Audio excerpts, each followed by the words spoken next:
Hello, my name is Lisa Rausch, and I am here to present about functional pathways at Legacy Village, where I completed my 400-hour internship from August to December of 2016. Functional Pathways provides contract therapy services throughout the nation. They are focused on person-centered care through physical, occupational, and speech therapy. At Legacy Village, the population served is generally geriatrics because Legacy Village is a retirement community and Functional Pathways is contracted as a skilled wing that has been added on to the assisted living building. The typical age range is 60 to 90, although we have had patients in their 30s. But other contracts may deal with varying populations. The Functional Pathways staff includes nursing, occupational and physical therapists and their assistants, and the speech-language pathologist. All staff must have a degree from an accredited program, they must have an active state license, and also an active CPR certification. As an intern with Functional Pathways, my position would best be described as an assistant to the CODA or the PTA. This is similar to what a rehabilitation technician does. I really didn't have an official job title because I am not yet in school for occupational therapy, so there are some restrictions as to what I can do. A lot of my time was spent observing, but I was also appointed to help as needed for extra safety with transfers, preparing for setups, and completing notes. The tasks that I completed at Functional Pathways were similar to what a normal day would be for a CODA. I was slowly eased into these tasks, beginning with observation of all aspects. This was my first experience in the rehabilitation setting, so observation helped me immensely to adjust to the environment that I would be dealing with from day to day. In the beginning, I didn't really know what to look for, but after the first couple of weeks, I could mentally point things out that needed corrected. I began with shadowing an occupational therapist during their evaluation of new patients following their intake into the facility. This involves somewhat of an assessment to determine where the patient is, where they were before, and the types of things they want to or should be able to do upon discharge. I did not have to complete an orientation or any in-service training. I learned everything on the job. If I were required to be more hands-on, it would probably be a little different. After my first week or two, I began working on progress notes with the therapist. After each session, an encounter note is created to document what was done during the session, including why it was done and how the patient responded to treatment. There are also weekly progress reports that must be completed in order to update progress by the patient and determine if the patient's goals have been met or need to be continued or adjusted. These are somewhat difficult to complete in the beginning. For me, they were, because I didn't know the terminology to correctly word the report. With practice and reading of the therapist's notes, it became much easier, and I was eventually writing them on my own. Eventually, I was allowed to work with patients hands-on. I would perform chart reviews to determine past medical history and any precautions. And then I would review therapy goals so that I would know what to work on during our session. I had to develop treatment plans and carry them out with the supervision of therapists. This involves looking at the therapy goals, which typically involve improving activity tolerance, balance during sitting and standing, functional mobility or functional transfers, and independence during the ADLs. I attended meetings called care conferences. This includes the patient, the case manager, director of nurses, a therapist, and any friends or family that the patient wants to be present. Care conferences involve a check-in with the patient to discuss the progress to that date, any concerns, and a tentative discharge date. Each patient has at least one of these meetings, but when they occur varies dependent on the patient. I actually only attended one of these meetings, but during this meeting, my responsibility was to report on all therapy aspects. Although I never had the opportunity to attend a home visit, this is something that a potential intern might experience. During a home visit, the therapist goes with the patient to their home to assess safety during mobility within the home. This supplies a better idea of what they will have available at home and what else still needs to be worked on before returning home. Home visits are great because many patients do not have the accommodations that the facility offers, and it helps address concerns that the patients have about safely returning home. Lastly, I would sometimes perform various activities such as researching home exercise printouts and then printing and making copies to file, assisting in transfers, assisting in treatments, and reviewing the patient's goals and history. I I developed so many great perceptions of this agency during my 400 hours. I would say that Functional Pathways is an exceptional therapy provider because of their passionate staff. I say that the staff is passionate because they just always go above and beyond. Anytime that a therapist would work on a cooking activity with a patient, they would have the patient write down the ingredients needed, and they would go to the store and buy everything out of their own pocket. There was also an incident where we had a patient who had a stroke during her session. When the nurses came in to check her vitals, she wouldn't respond to anybody until her own personal nurse came in, and she just had a huge smile on her face, and it was like nothing ever happened. I also say that we have effective treatments at Functional Pathways. When I began in August and finished in December, I saw all kinds of patients that came in and out of the facility and made leaps and bounds of improvements. We still have one patient who started when I started there in August, and she still comes in now as an outpatient. And when she first came in, she was completely debilitated, couldn't walk on her own, and now she's modified to completely independent. Lastly, Functional Pathways offers an inviting nature. The environment is so homey. They celebrate birthdays and holidays, and they have events for the patients, and it's just a really great place. I always felt at home there. Some of the patients come in and they don't want to complete therapy, but then by the time that they're leaving, they don't want to leave. And some patients still come back in and visit because it's just such a great environment.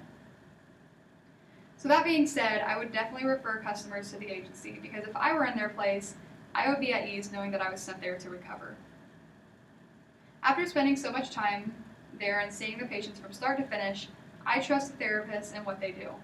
That being said, I absolutely loved working in this agency, and I would continue to work there if the opportunity presented itself. This was a job that I looked forward to going to, and I was very sad to leave. I felt that I received adequate supervision needed to excel in my position. I was eased into everything at a very good pace, starting with only observation and explanation, and then slowly moving to hands-on work. And eventually I was given my own patients to work with, while the therapist only provided distant supervision. The therapists were constantly explaining things to me and educating me so that I would better understand what they were doing and why. Anytime that I was thrown into a new situation, my supervisor would ask me if I was comfortable with it and never asked me to do anything that I wasn't prepared for. I was educated and given the proper tools through my supervision that allowed independence and growth. My objectives included developing and carrying out treatment plans and completing progress notes independently with minimal help. I met these goals after a lot of practice. When writing progress notes, I first began with reading over the therapist's notes so that I could become familiar with the style and terminology used. Then I would write my own, and the therapist would read it and tell me what needed changed.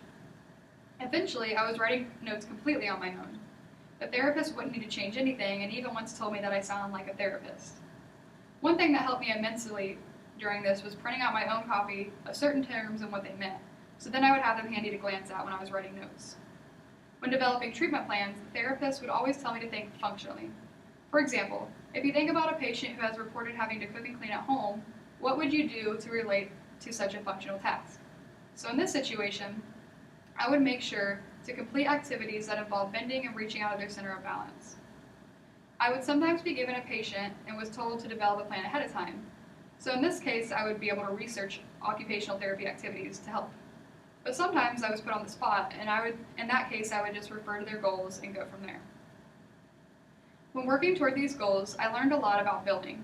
Treatment plans and progress notes go hand in hand, because you have to keep track of the time spent doing each activity and then document and bill it in the note afterward. It also taught me to be more efficient with my time and to be mindful. There was a lot of knowledge that I acquired during my internship.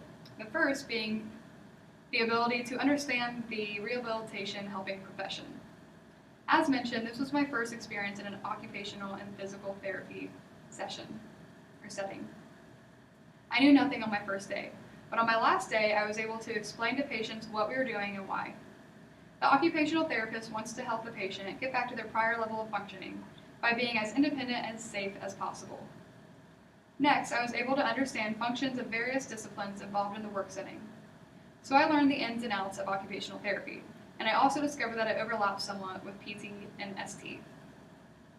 Occupational therapy focuses on upper body, self-care, and leisure. Physical therapy focuses on lower body and functional ability, so things like walking, transferring, and climbing stairs. And speech therapy focuses on language, eating and swallowing, and cognition. Each discipline can overlap though. For example, a physical therapist might work with a patient on the stairs to improve their functional ability, but an occupational therapist might work on the stairs to assess their ability to follow directions when they are told to use which leg and when. Next, I developed an understanding of mental and emotional conditions affecting adjustment. Both of these play a huge role in adjustment and success in the rehabilitation program. We had many patients with dementia, and this would sometimes affect our ability to maintain a working relationship with one another. The patient might not remember us or our intentions, so it made it much harder to gain trust and make progress. Negative emotions can make it hard to adjust to the idea of staying somewhere away from home and complete therapy every day. We also had patients who lacked self-confidence and did not want to put forward the effort in order to heal. I also learned the interworking of idealism and practical realism. I learned that you can sometimes go into a patient's room with a perfect plan and end up doing the exact opposite. Things do not always go as planned, so you have to readjust and go from there. For example, I was putting together an activity for a patient in which they had to use fine motor skills to grasp and clip things together.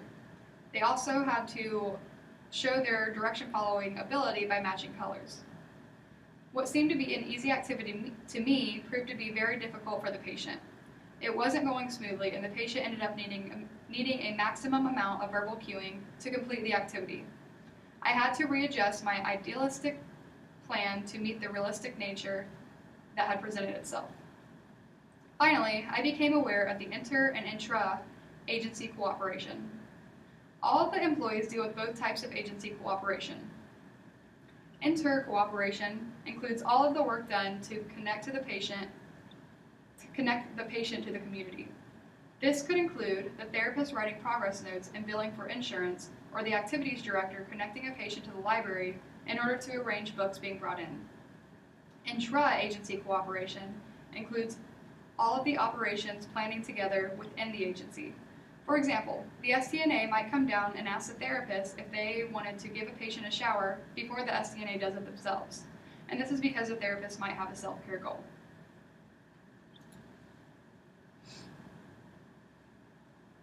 Overall, my internship gave me the best career-related experience I have ever received.